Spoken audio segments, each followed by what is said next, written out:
Yeah. Yeah. Okay, you did do the readings? Okay, so what did you take away from the jungle? What's your takeaway? I mean, I guess I just found out a lot about the meatpacking industry at the time. Really disgusting. Yeah, the meatpacking industry is pretty gross. It's Yeah. pretty gross, right? So, did I tell you the background? Upton Sinclair, he went undercover. That we talked about that. A little bit. Yeah. Okay, so he goes undercover. He works in there, and he starts to do this. There's all these instances of like people falling in the vat and like dissolving into the lard and stuff, and then they send the lard out, and people are eating them. There's like their hands get dissolved while they're like pouring the acid over the sheep and um, pulling off the wool and stuff, right? All right. How do you connect the jungle into progressive ideas? Okay, let's link it into the progressive ideas. The jungle's like the best example, one of the best examples of progressive publications. How does that work? What are some of the progressive ideas that are being shown in the jungle? He's trying to like fix or like draw attention to the bad like conditions, like, and like something about workers' rights. Like he's trying to improve the workers' rights. Good, good. Give me some examples of some worker rights issues that he brings forth in the book.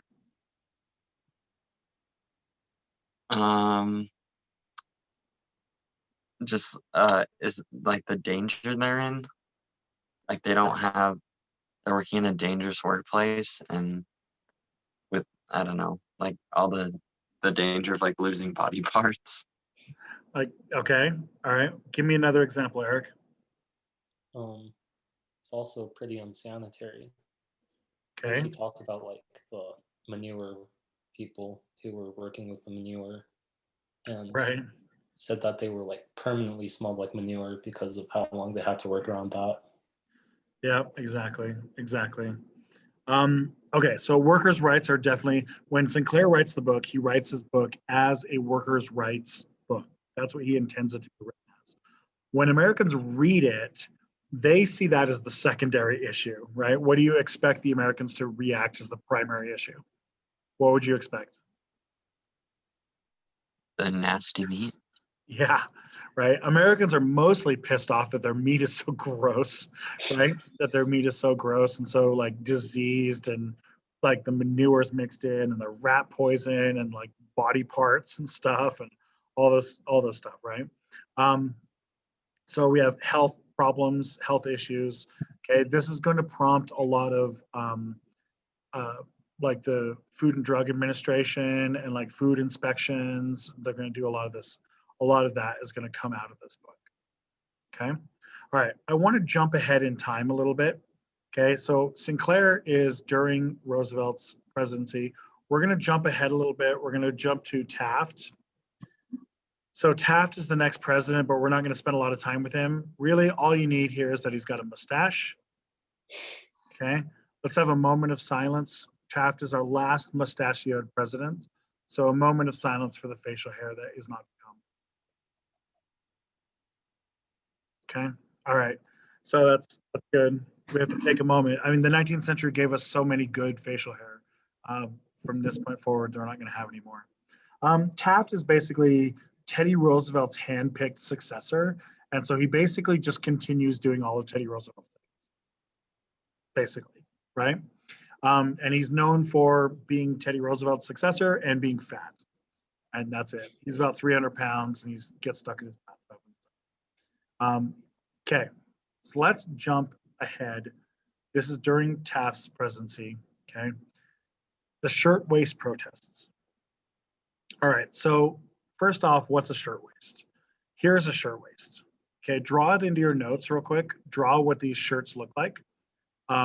These are a shirtwaist. It's the hip new style on the streets of New York. Ladies love the shirtwaist because you can wear it. You can pair it with different kinds of outfits. You can pair it with different kinds of skirts.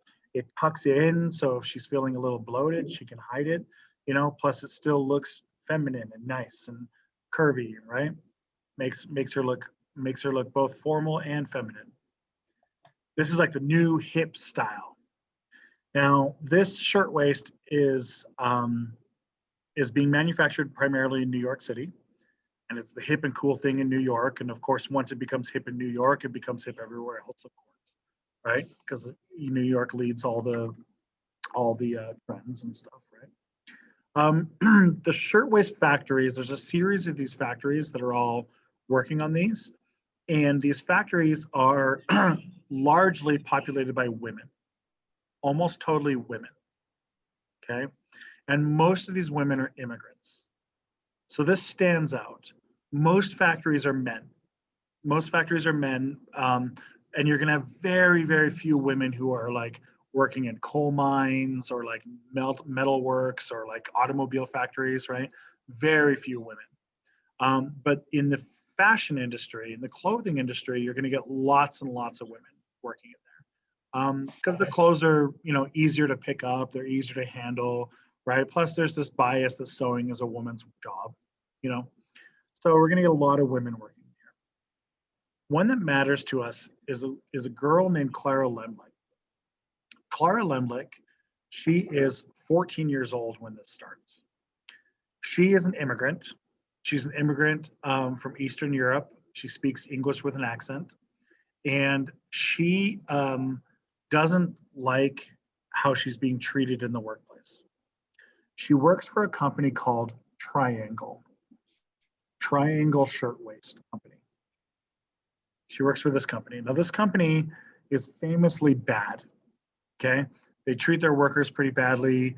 They underpay the workers, right? They are bad. By law, it's pretty standard at this time period for women to only get paid 50 cents for every dollar a man makes. That's actually by law, mandated by law, that you cannot pay women more. And this is largely because any good woman is going to be married and her husband will make the money.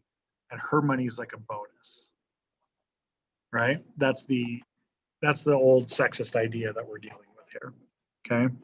And so by law, women are paid half as much. In the case of Triangle, though, women are actually only paid about 20 cents for every dollar the man makes.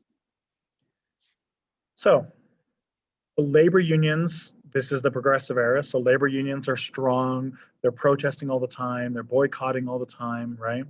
And so the women try to start boycotting, but the labor unions won't let them in. So Clara Lemlich and some other people, she gets together in some meetings with women from other groups, girls and women from other factories, and they found the International Ladies Garment Workers Union. The International Ladies Garment Workers Union. Very quickly, this union is going to rise up and become one of the biggest labor unions for women in New York, because there's a lot of women working in this industry, in the ladies garment industry. A lot of women. They go to and protest, and these protests are going to swell up to more than 20,000 women protesting, right? And they're all out just like this, in their hats and their fancy dresses, and they got the signs and stuff, and they're protesting. Now, at this point, what does labor usually do to protesters? What does management usually do to protesters when labor is protesting? What's the management response typically?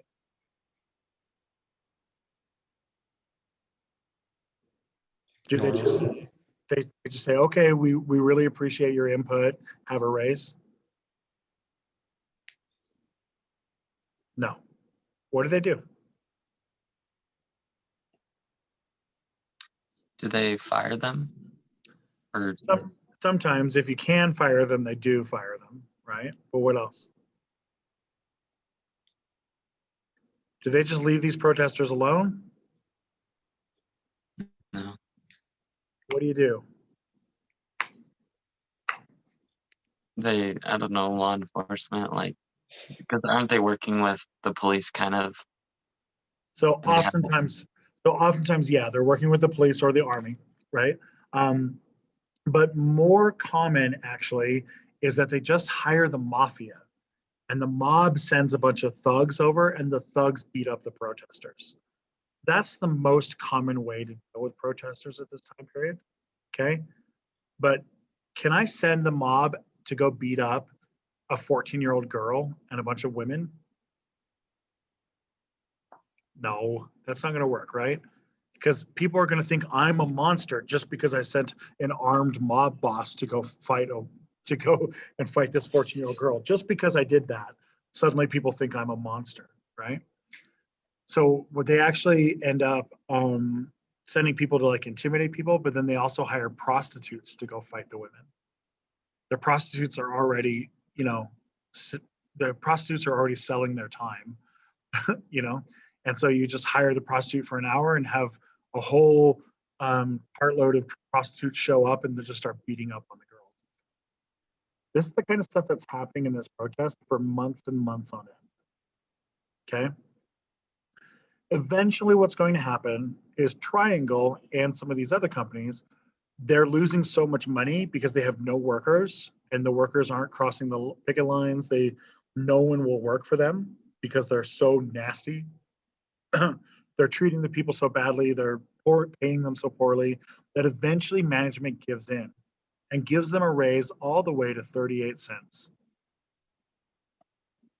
38 cents, almost double the pay. Almost double the pay, still less than average, but almost double the pay. Now, Clara leaves the story because she actually doesn't return to Triangle. She's going to actually spend the rest of her life as a labor leader. So she's going to work full-time for the union, helping to organize strikes and stuff in other companies. But a lot of her friends are still part of this story. Now, this is a picture of Triangle here. This is a picture of Triangle. I want you to get an idea in your mind of what's going on. Okay, a fire is going to break out. Now, this is March 1911. It's a Saturday. And Triangle occupies the 8th, 9th, and 10th floors of the building. 8, 9, and 10. The elevator worker, okay, the elevators back then, they had to have a worker in there who you would, elevator operator, right? The elevator operator is down in the lobby. It's a Friday or Saturday afternoon, like 5 o'clock in the afternoon, and he just wants to go home. He's talking to his buddy, and his buddy's like, "Hey, are you gonna go out? We want to go watch the baseball game." He's like, "I don't know, man." He's like, "I don't know if I can get away. These guys are here all day long. I thought that they were gonna leave at 3 on Saturday, but they're staying here late." And he's sitting there complaining. The bell rings. The bell rings, and at this time, when you needed to summon the elevator, there's no button on the wall to do it. It's a bell. You actually pull on the chain, and the chain is attached to pulleys, and it leads all the way to a bell that's down on the first floor, right? And so the bell starts to ring from the 9th floor, and the friend says, "Hey, are you gonna go up there now?" And he's like, "Yeah, the women always ring the bell, and then I get up there and I have to sit there and wait while they gather all their stuff together. I'm just going to let them wait for a while, get their stuff together, and then I'll come up and get them. That way I don't have to just sit there." Right? And they just sit there and keep on chatting. The bell rings again. And he's like, "Man, these chicks are really pushy today. What the heck?" And then the bell rings again. And then the bell rings again. And then the bell rings again. And he's like, "Something's wrong. This isn't right." He opens up the elevator door and he can smell smoke. Now, elevators at this time period aren't like today's elevators. They're not like a box, right? They're open. They have an open walls and open ceilings, and it's just metal bars on there, right? And so as it's going up, you can see the gears and the pulleys pulling you up and pulling you down. You can look at it going up and down, right? And so as he does that, he looks up at the shaft and there's smoke billowing into the elevator shaft. He can smell it, right? So he starts to go up to the 9th floor, and women are panicking getting onto the elevator. Now, we're not 100% sure what happened, but what we think happened was that at the end of every shift, there was about 300 women up here and about 50 men up here. And at the end of every shift, the women would have to gather all their purses and their coats and stuff. It's March, right? It's cold. It's March in New York. and they have to gather their coats and their purses and gather all their stuff, right? And then they would have to get searched every day. The way that these factories would work is you'd have a big line of women, all of them are like sewing the cuffs for the shirt, right? And so they all sew the cuff, they all sew like the buttonhole in the cuff and stuff, right? And then somebody picks a big stack of them, they deliver it to the next row over, and then the next row sews the cuff onto the sleeve, right? Then the next row over, they're showing all the left sleeves. And the one on the other row is sewing all the right sleeves. You know what I mean? Like you're sewing parts of the shirt. And then eventually what happens is once it goes through every row, you have a full shirt at the end. But what the management is doing, the management doesn't trust the women. The management's upset about the women making all the extra money and about the protests and stuff. And so the management has gotten this reputation of treating the women very, very badly. And so they search the women every day to make sure that the women aren't taking parts of the shirts home and then sewing the shirt at home, right? Because you could smuggle out a sleeve today and a sleeve tomorrow, right? You smuggle out parts of the shirt, and then at home, you know how to sew, you could just sew them all together, right? And then bada bing, bada boom, you have a shirt. So while this was happening, oftentimes the men would just kind of sit in the back and smoke. And they would just sit in the back and smoke while the women are all getting searched and stuff, right? We're pretty sure that one of their cigarettes lit the fire. Now, there's a bunch of loose fabric all over the place, right? A bunch of loose fabric all over the place. One of them probably just dropped a cigarette or, maybe threw it into the garbage can and it bounced out and missed or something. We don't know. We don't know. But it lights some of the fabric on fire. As the heat starts to circulate in the room, the pieces of fabric start to flutter through the air while they're on fire. There's all sorts of fabric dust in the air, like thread dust and stuff in the air, and it starts to spark all across the room as the little dust particles start lighting on fire. Okay.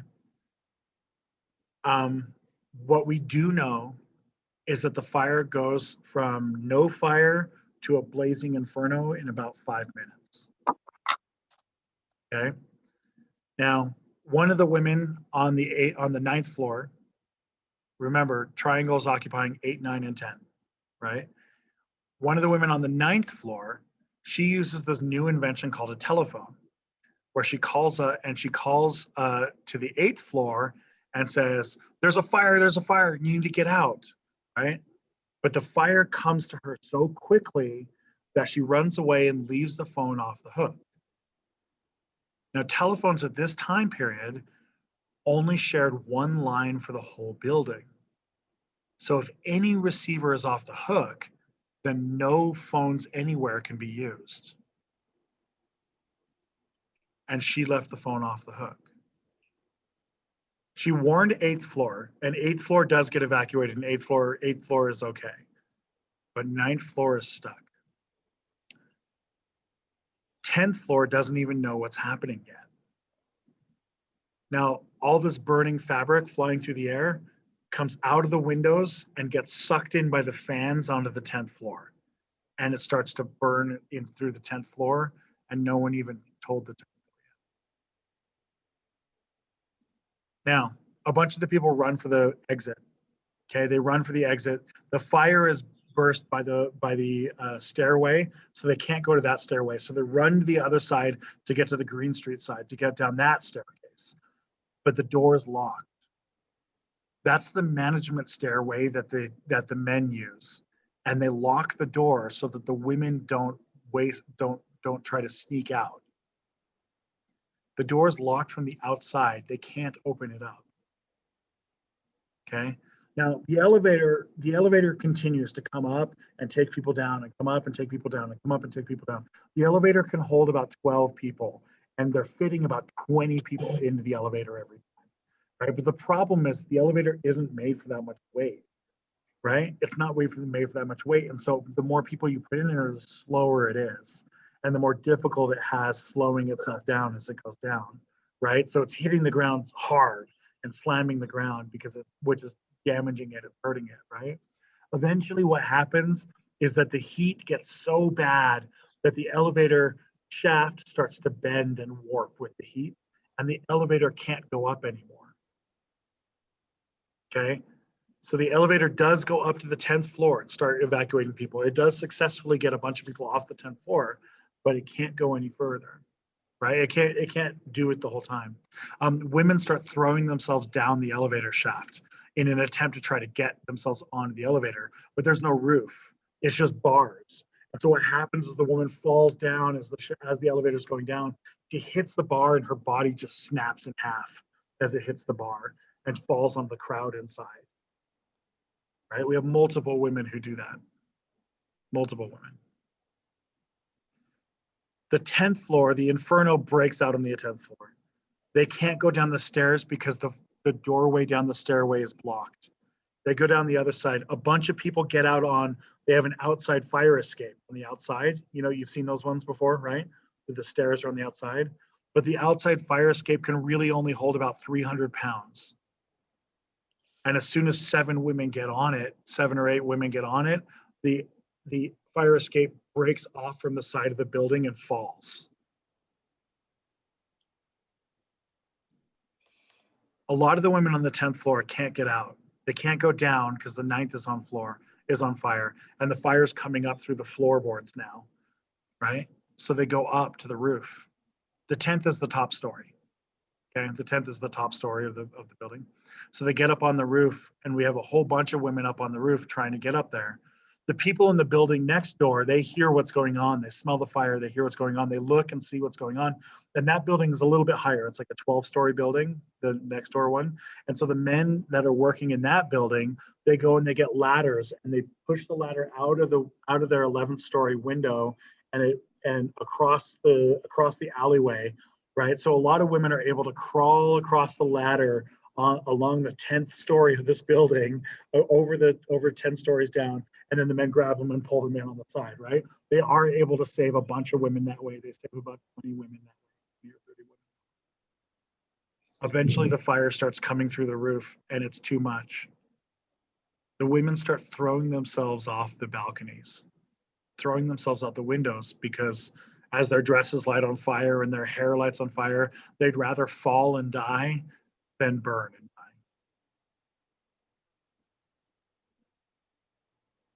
After about 6 or 7 minutes, the fire department gets there. The fire department does get there, and New York has some of the best fire departments in the world, right? New York is home to skyscrapers and stuff. It's some of the best fire departments in the world. They have this brand new thing called a fire hydrant. They hook the hoses up to the fire hydrant, they open it up, and they shoot the water up. And the water reaches all the way up to the 4th floor. All the way up into the 4th floor, right? As it's reaching up there. They can't get the water reliably up to the 10th floor, up to the 9th floor. They can get it once in a while, but it can't hold the pressure. It doesn't sustain the pressure. It shoots the 10th and then kind of loses pressure and goes down. The fire department gets their ladders out, and they try to get their ladders out, but the longest ladder on the planet Earth at this time is 7 stories. Some women try jumping down to meet the ladder. Some of them try to get caught by the firefighters on the ladder, on 7 stories up on a ladder. He tries to catch a woman jumping off the roof, right? Other women just miss the ladder completely and just fall to their death. 65 people jump to their death. We have one instance as a young couple, where the man and the woman were together, and the woman starts lighting on her dress lit on fire, and so he pushes her off and then jumps off with her.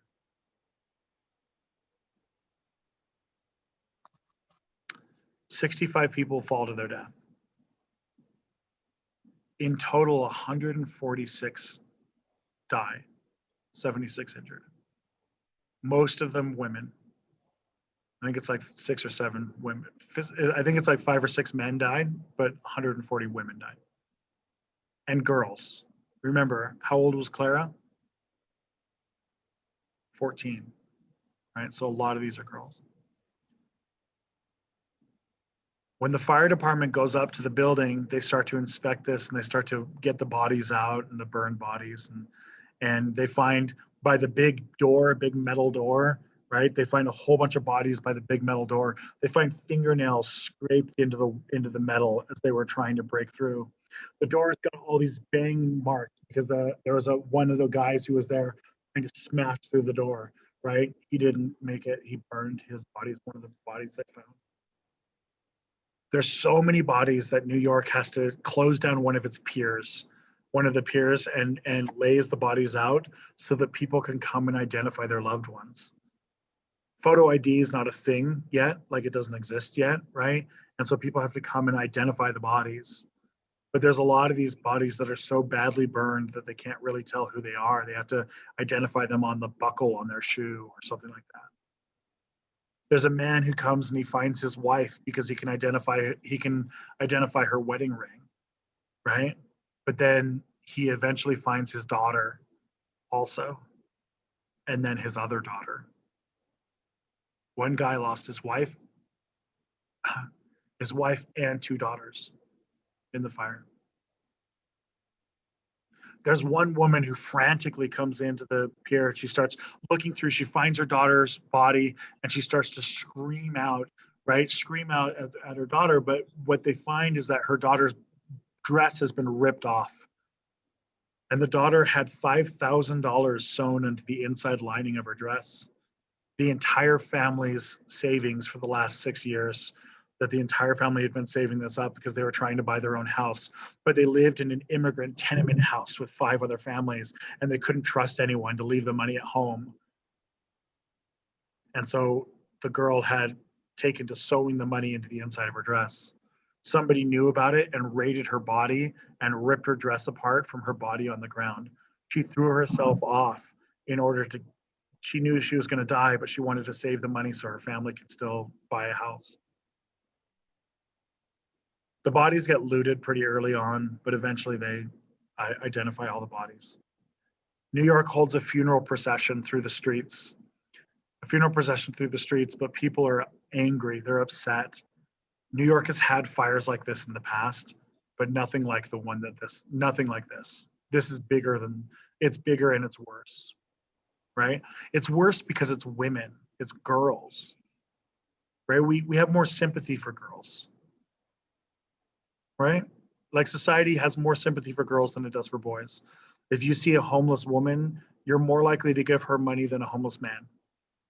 Or if you see a woman on the side of the road with a flat tire and a man on the road with a flat tire, you're more likely to help the woman, right? Sympathy, society just has more sympathy for women and for girls, and this one is bad. So many of the girls are young. Teddy Roosevelt at this point is a civilian. He's out of office. He just lives in New York, right? Otherwise known as unemployed, right? He's just a former president. He tells the mayor of New York, you have to do something about this. You have to do something about this. And the mayor of New York hires Teddy's personal friend, Frances Perkins. Okay, Frances Perkins she's a labor leader from Buffalo, New York. And she leads multiple unions. She leads like some collections of unions up there. One of the only instances of a woman leading men's unions, right? She leads this like collective umbrella organizations, which include men's unions and women's unions. Okay, they bring her down and she founds the Committee on Safety of New York. The Committee on Safety, and they're going to spend the next 5 years passing all sorts of safety regulations in order to try to prevent something like this from happening ever again. Okay, she will actually stick around for quite a while. In the 1930s, Franklin Roosevelt is going to nominate her as the first Secretary of Labor. She's the first woman to hold a cabinet position. And nobody knows this at the time, but we know this today. And I think representation matters. So we want to point out the fact that she was probably a lesbian as well. It was illegal to be gay back then, so it was something she hid. But there's quite a bit of evidence that she was a lesbian.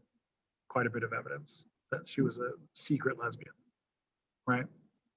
Just to remind you that gay people have always existed. They're not like something that gets invented in the 90s, you know? Part of the reforms is that they hold a trial.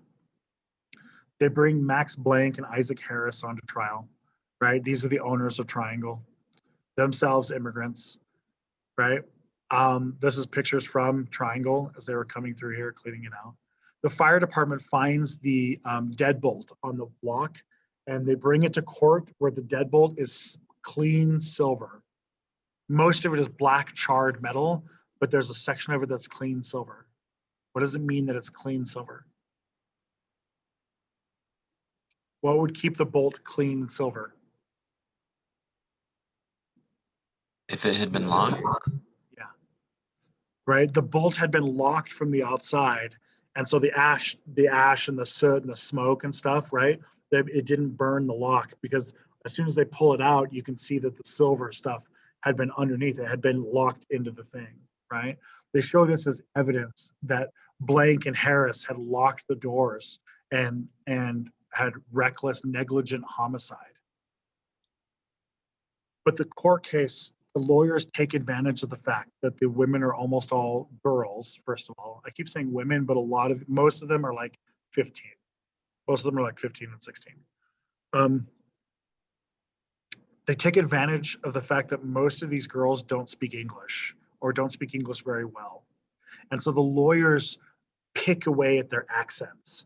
The lawyers copy their accents and kind of make fun of their accents while they're in trial. The lawyers make the girls repeat themselves over and over and over again to try to undermine how they speak. Right? There's one really famous instance where the girl says, that it was like a wall of fire, and I tried to run away in the wall of fire, right? And then he tells her to tell the story again. So she tells the story and tell it again, tells the story again, tell it again, tell it again, tell it again. When you print this off, I've done the activity with students where we read through the court documents. When you print this off, her testimony is 14 pages long because he makes her repeat her story 8 times. And then he says, the first time you said it was a wall of fire, but then later you said it was a curtain of fire. Well, what is it? Is it a wall or is it a curtain? And she says, well, it's a bunch of fire. She goes, it's not really a wall or a curtain. I was just trying to be a metaphor, right? And he says, oh, so now you're saying it's not a wall or a curtain. How can we trust anything you say? How can we trust anything you can say at all? And she says, well, it's like a wall. Oh, so you were lying when you said it was a curtain? Right? The other girl says, I could hear the people screaming like dogs, howling like dogs. And then later on, when asked to repeat it, she says, I heard them screaming like cats. And he goes, well, what is it? Were they screaming like dogs or screaming like cats? How do we possibly know? In court, we have to be precise with our language. And if you can't be precise with what you're doing, then how can we possibly understand that you're telling us the truth? These immigrant girls basically get walked all over. Blank and Harris are found innocent. They're found not guilty. They reopen Triangle at a new location. They reopen it only a year later. Okay. They agree to pay the victims' families $12 per person.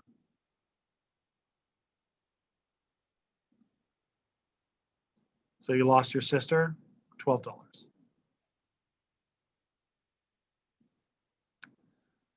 Perkins is going to go on to do a lot of these reforms, right? She's going to be involved in this reform process for about 5 years or so after this. Okay. So right off the bat, let's make a list on here, reforms that are attached to Triangle. So in the notes, put reforms attached to the Triangle fire. All right. So Eric, what do you think is one safety reform that's going to come out of this?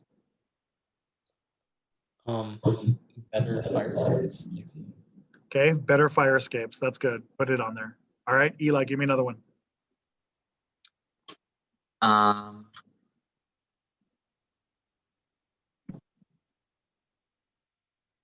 Safety reforms?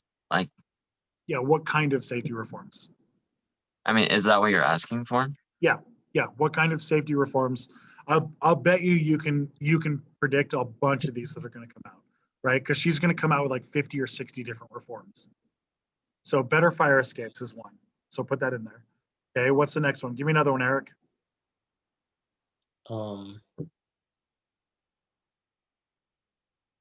Is there anything about smoking? Okay, no smoking in certain kinds of buildings, right? Okay, what else? Give me another one. Something to do with like the locks on the doors. Like they're not allowed Don't to. lock, don't lock the door, right?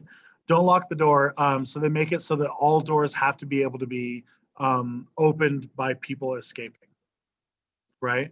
So you can have a lock, but that's why you have to have that crash bar on the front where the door can open, where you can push it open. Okay. All right. So doors that don't lock. What else? Think of all the ways that it went wrong in the story. What else? The elevator. Okay. Elevators with a higher capacity, with a bigger capacity. Elevators with a solid roof.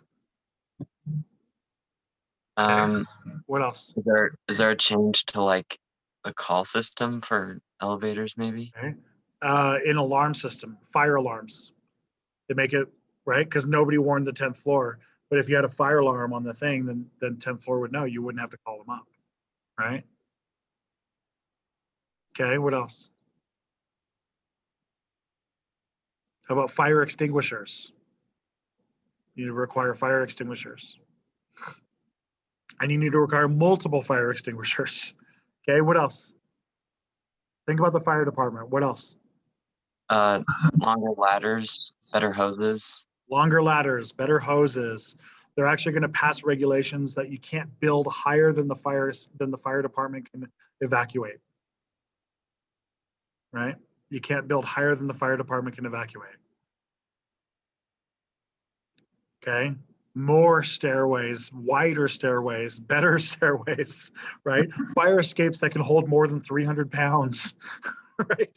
Like what happens if more than one person wants to escape the building at the same time? You know what I mean? Right?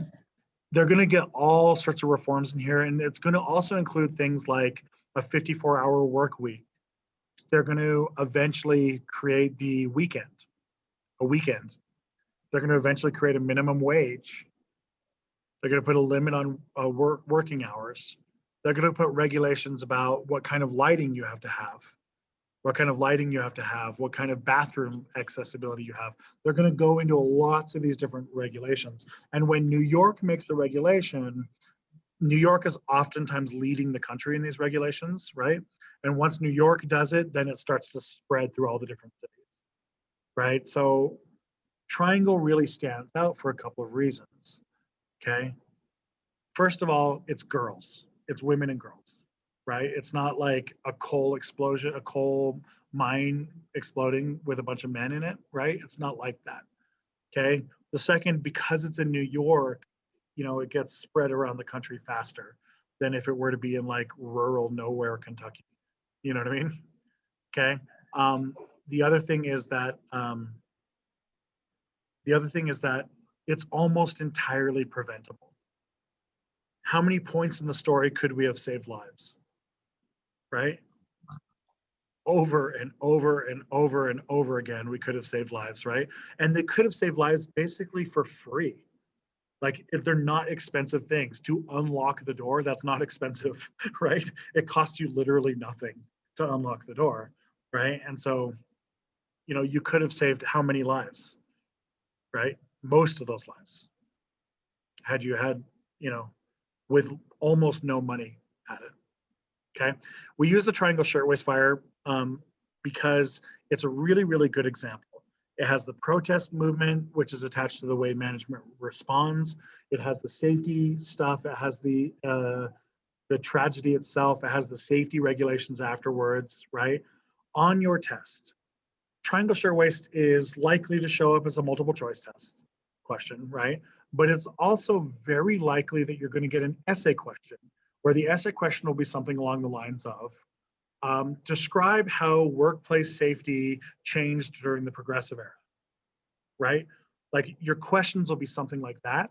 And you can use triangle as an example for most of those kinds of questions, right? Explain economic impacts of the progressive era, explain safety impacts in the progressive era, explain the role of gender in the progressive era, right? Triangle kind of touches a lot of those things. And so that's why I like to use it as my example, right? It's one of these examples that if you can remember the story really well, you can plug it into lots and lots of essays. It's really very, very usable. Cool. Cool. You guys good to go? Yep. You guys have questions or comments, or how's the story make you feel? It's a good story, isn't it? I mean, it's sad. It's terrible. It's a tragic story, but it's interesting, right? Yeah. Okay, so you guys have a quiz. You guys have a quiz. The quiz is on there. It's the jungle. The quiz called the jungle, right? The code is vegetarian. As in, after reading the jungle, you became a vegetarian. Makes sense. Okay. All right. The last thing I'm going to mention here real quick is that according to the AP exam, World War I and World War II are not testable items. I'm not supposed to. Okay.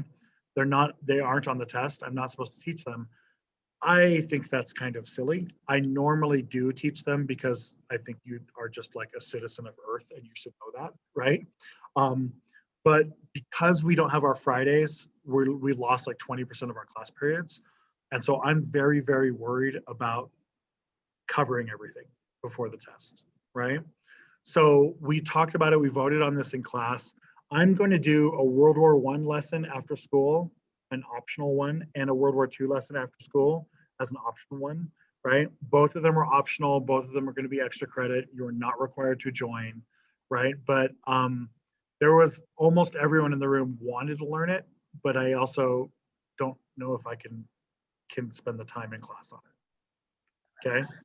So I will spend class time on the things you have to know for the test, the lead up to the war, some of the home front stuff, the aftermath of the war. I'll do that stuff in class. But as far as the like actual soldiers fighting war, that kind of stuff, I'm going to do that as like an extra credit after school class. We'll come up with that soon. You guys are welcome to join. You don't have to join, but you're welcome to join if you want to. Okay. It's again, extra credit. You don't have to do it if you don't want it. I will cover everything you need to know in class. Cool? Does that seem good? When will that be? What day is that? Yeah, we'll probably do the World War I next week, probably. World War I Okay. will probably be next week, maybe Wednesday after school, maybe. World War I will be next week. World War II will be probably in a couple of weeks, like 2 or 3 weeks. Will you be Okay. recording it? I don't think I'm going to record it. The group asked about it, and like only like 2 people wanted it to be recorded, right? And everyone overwhelmingly they voted that they wanted to do it in person after school. So, Right. majority rules. I do have some recorded lessons that I did with my regular US class. I can give you links to those. Those are already on YouTube. I can give you the links to those, and you're free to watch those if you want. It's largely the same material. Like I'm not like lying to you or lying to them. You know what I mean? But it's with World War I actually with my regular US class, I spent a lot more time on it. So it's actually spread out over like 3 or 4 lessons, so which may be overkill for you, but Okay. Okay. So we'll do that after school Wednesday. Eric, even though you're not in person, you're still welcome to join us if you want. It's up to you. Right. It's up to you, or I can just give you the links to the videos so you can watch those. Cool. Cool. Sounds All right. What's the quiz code? Good. Vegetarian. Vegetarian. All right. Please log in and go ahead and do that now. And Yep. you'll be good to go. Don't forget the progressive era assignment. Meet the progressives. Right. Cool. All right. If you